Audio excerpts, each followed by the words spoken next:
So the countdown to this year's World Cup is well and truly on as 32 nations combine to create the greatest sporting spectacular on the bloody planet. But in this video, I'm going to try and answer you one simple question. Can Switzerland win this year's World Cup?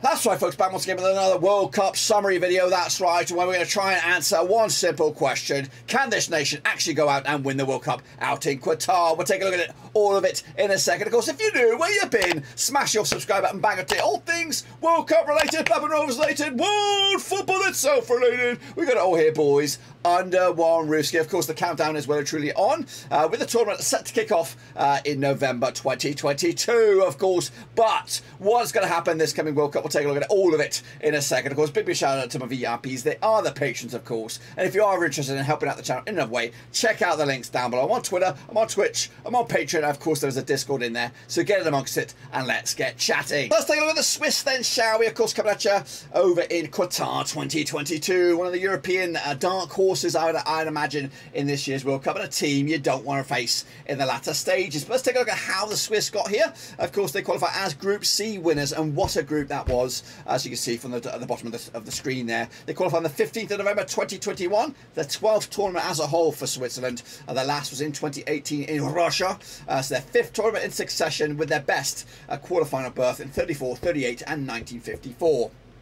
Their manager, Murat Yakin, of course, pulling the strings from the dugout. The VIP, in my eyes. I think that might be harsh here. I'll give it to Xherdan Shaqiri. But Jan Sommer, for me, I probably should change that, put Jan Sommer in there. Absolutely, probably going to be the best goalkeeper in this tournament, in my eyes. Of course, you've got your Popes, you've got your Neuers, you've got your Edisons, you've got your whoever else is, your Lloris. But for me, on paper, on credentials, not credentials, but ability, and it goes under the radar a lot for me. But for Jan Sommer, especially in the past 2 years, has been an absolute phenomenal for club and for country. Of course, he's not surrounded by an equal measure of talent across the books. But for me, if we're going to pick a Golden Glove winner already before we've even kicked the ball, Jan Sommer will be my standout candidate if we're going to pick. And if we're going to do a fantasy team, Sommer will be my man, no questions asked. And I think there's a huge gap between him and second in regards to the goalkeepers. Of course, let's take a look at the journey then down the foot of the graphic. 18 points there, didn't taste defeat. Neither did, of course, second place Italy, who had to settle for the playoffs. And again, that ended up pretty sour for them as well. But so how massively important that is, not only for Switzerland, but of course Europe and this tournament as a whole. We're seeing Italy not represented here at the World Cup, despite winning Euro 2020 just 12 months ago. So absolutely incredible stuff for the Swiss. So that goes to show what kind of team we're talking about. We're talking about a stubborn, difficult team that are gonna be. It's such an awkward group this is. And of course, let's take a look at that group. Here it is, Group G, with Brazil, a team that I've put on a pedestal at the moment to be the team to avoid heading into this. And they're joined by Serbia, another team, another difficult team. And again, if you put Serbia, Switzerland in any other group, and guess what, they go through as the runners-up. It's such a difficult, fine paper margin between those two nations. And then let's not even rule out Cameroon. Cameroon have got the potential to also cause some problems and maybe be one or two potential African nations to make it through to the last 16. So it's a difficult group, but Switzerland are a difficult side, and the Brazilians, the Serbians, and the Cameroonians will not favour playing against them. Neither will the teams waiting in the last 16. They will not avoid this game or this team. Let's take a look at, of course, so they are joined by Brazil, Switzerland, Serbia, and Cameroon. They are in Group G, and the key match for me is match day number 3. That's right, up against Serbia.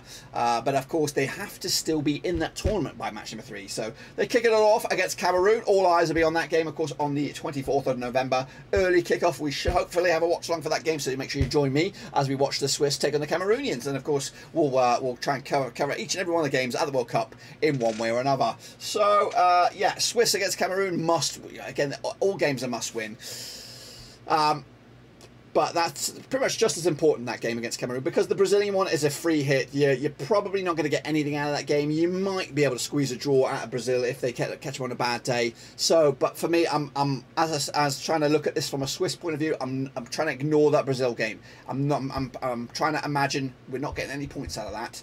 So If you can pick a point against Cameroon, just 1 point, that gives you a sliver of hope to qualify in the last 16 going into the match number 3. So you come, as long as you can pick up a point between the first and the second games, heading into that third and important game against Serbia, you've got yourself a chance. And that's, of course, all you need is a chance. Of course, it could be the same. It could be a carbon copy status in the table. Both sides could come into this with 3 points, or they could come into it with 4 points. So it's a very difficult match to call. And again, the nations or the supporters from each one of these nations are expecting. They're expecting to make it through to the last 16. And again, you could even throw Cameroon into the mix. They're going to be looking at this and thinking, we've got a chance here. We have a chance to, of course, join Brazil. It's basically who's going to join Brazil. But also, let's also bear in mind that this is the World Cup. We're going to see some surprises. We're going to see some dark horses. We're going to see some clangers of some results. Some big nations like your Brazils, like your Englands, like your Germanys have had those scenarios in the past where they've just not delivered when the tournaments come around. Will Brazil fall into that bracket, and can the Swiss take full advantage? And maybe, just maybe, the Swiss and the Serbians will go through as 1 and 2. But of course, undyingly, that last match there is vital to the Swiss chance in this tournament. Let's take a look at the odds then. Even Stevens for them to qualify. It's that tight between themselves and Serbia. And of course, 80 to 1 to lift the trophy as well. Could they be the Croatia of this year's World Cup? Can they go? Can they get into the last 16 and get a favourable bracket that works then in their favour? You know what? They've got individuals on there that have seen success at domestic level, of course, with the clubs and stuff like that. And they've also got individual players that I would say would rank in the top 5 in their positions in the world football. I'm being a bit overly keen on these guys, I think, a little bit. But anyway, I think I'm ready, Linda. What you got for me? Can they win the World Cup? Can Switzerland win the World Cup? Yeah, I think they can win the World Cup. I think they could make the last 8. I think they could be in that last 8. They've got the goalkeeper, and again, when you get to the knockout stages, and they've got to get there first. They've got to get there first. And you've got a goalkeeper of the ability as Jan Sommer. You've got yourself one of the best ingredients to succeed. A goalkeeper, a composed goalkeeper whose ability is in the top 5 in the world in my eyes. I'm thinking, and again, there was links for him to make a move from Gladbach to Manchester United as a reserve goalkeeper for bloody De Gea, and I'm like, come on, man. Come on, he is not a reserve goalkeeper. He's a #1 starter. And I think a lot of the big clubs, no disrespect to my German club Gladbach, but there's a lot of big clubs out there that could do no worse than getting that guy in as their #1. He's a tremendous goalkeeper, and I rate him incredibly high. So Jan Sommer for me will be the difference maker between Switzerland succeeding and failing in regards to the group stages. None the same. But can they win the World Cup? Yes, of course they can win it. Oh, wait, go back. Whoa. Can they win the World Cup? I said, Linda, don't back chat me, Linda. I said yes. Will they win the World Cup? Will they win the World Cup?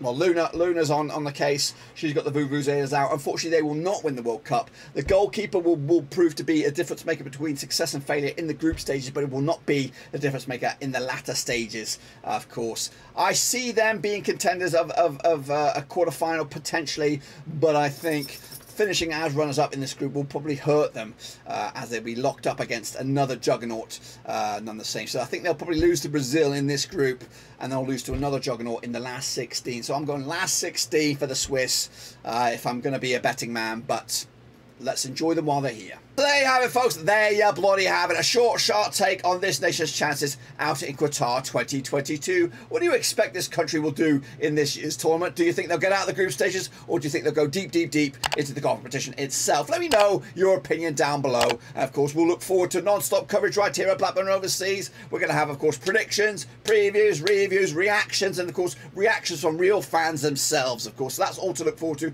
this year out in Qatar 2022. So make sure you smash your subscribe, smash the thumbs up, and smash the little bell, boys and girls, as we look forward to a fantastic winter, or at least late 2022 of world football. Let me know your thoughts and opinions again about this nation, and of course the tournament itself in the comment section. But until then, guys and girls, I'll see you soon for the next one.